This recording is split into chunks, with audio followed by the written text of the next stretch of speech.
Greetings and salutations, everyone. Hopefully, you're having a great Friday. Yes, I know. Throwback Thursday on Friday because yesterday was Star Wars Day. So, check out that content. But I couldn't believe this almost snuck by me. I know. White Man Can't Jump.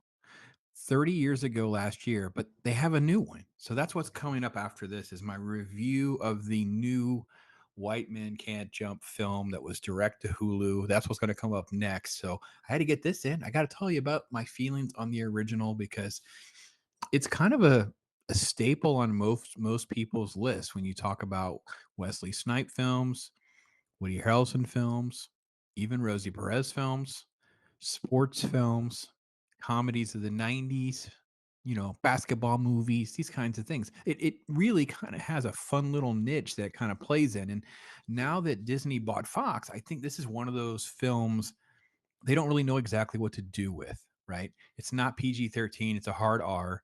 It's got a lot of cursing, and it's got Perez's boobs. So they don't know what to do with it. And they want to do a remake. And we'll get to my thoughts on that after. But the premise is pretty simple, right? You got two hustlers, one who used to play, college ball. They both have ambitions. Uh, Woody Harrelson's character Billy has a girlfriend named Gloria. Gloria's obsessed with getting to be on Jeopardy. So she's always memorizing all of these random factoids, right? Foods that start with Q, that kind of thing, right? And they owe money to the mob. So they're constantly trying to move around from different hotels to motels, hustle up some money and save up. They got to pay this debt off. And then you have Wesley Snipes' character who has a group of folks that he plays ball with and that kind of thing. He's trying to figure out how to get out of this situation. He's got a girl, got a lady, got a little dude on the way, that kind of thing. And it's kind of fun, and I will like the fact that they really do play up a lot of racism tropes and done within the vein of a lot of comedy of what you could get. And the story is actually pretty good, pretty believable, pretty reasonable with how they approach everything, and they are trying to work themselves along because they could just earn a little money here, learn a little money there. They live under the legacy. It culminates with this big sort of like courts downtown thing with the king and the duck, right? This ultimate 2-on-2 type thing, right? And I will admit that the joke about dunking kind of comes into play in a very really cool way, and it also doesn't have like this super spoon-fed thing. And it's sort of like one of those things to figure out how to deal with this, right? And Gloria is always fighting with Billy over the money that he's gambling away. He's like major gambling issues. He has very big self-esteem issues. He can't handle people messing with him and that kind of thing. So yeah, it plays really well. It's like one of these movies that's very, very solid across the board. I don't think it does anything super spectacular or anything like that, but it does enough of everything to do that's pretty well, right? So we have sort of like this fun. Oh, this is kind of how it kind of starts out with them playing. The Jordan references the talking smack. I make everything look so good, make you look so bad. And this is how he approaches everything. They literally find the dude that could embody like being the complete white dork that could never fall. Like there's just no way. Um, it just looks like there's just no chance this dude actually is any good, right? Um, I will say it was actually a little. It's not played well in this movie, but neither of these dudes are very tall.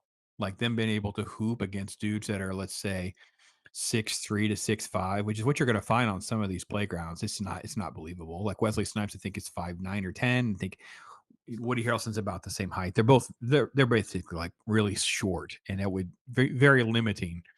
Um, if they're actually this was actually set in real life, but it's fine.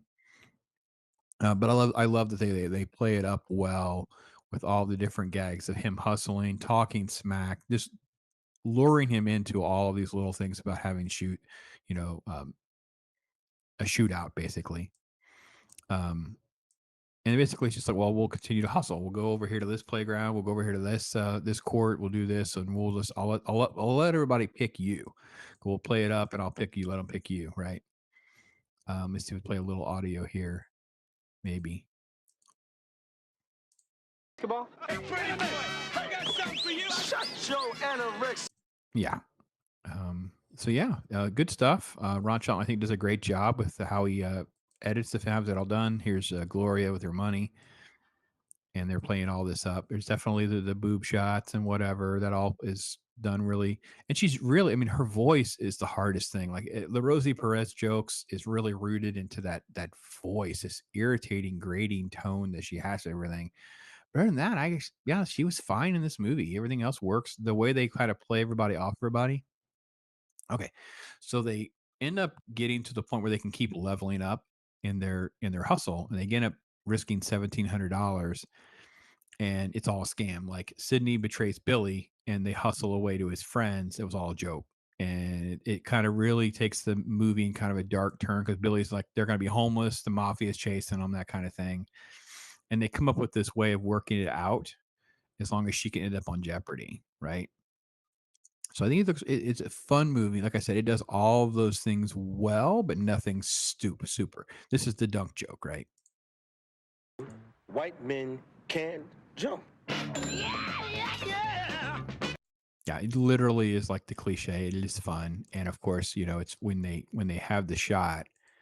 You know, you have it played up where he just can't dunk, and it's done really well because we set all that up, and it has a good payoff at the end when he actually is able to dunk and win the game. So, I don't know your thoughts on this. Solid movie, 2.5, 3 stars. It's okay to have good movies. It's okay. Like, if you love the categories of movies I was saying earlier, then you would push this more to like a 3 star movie.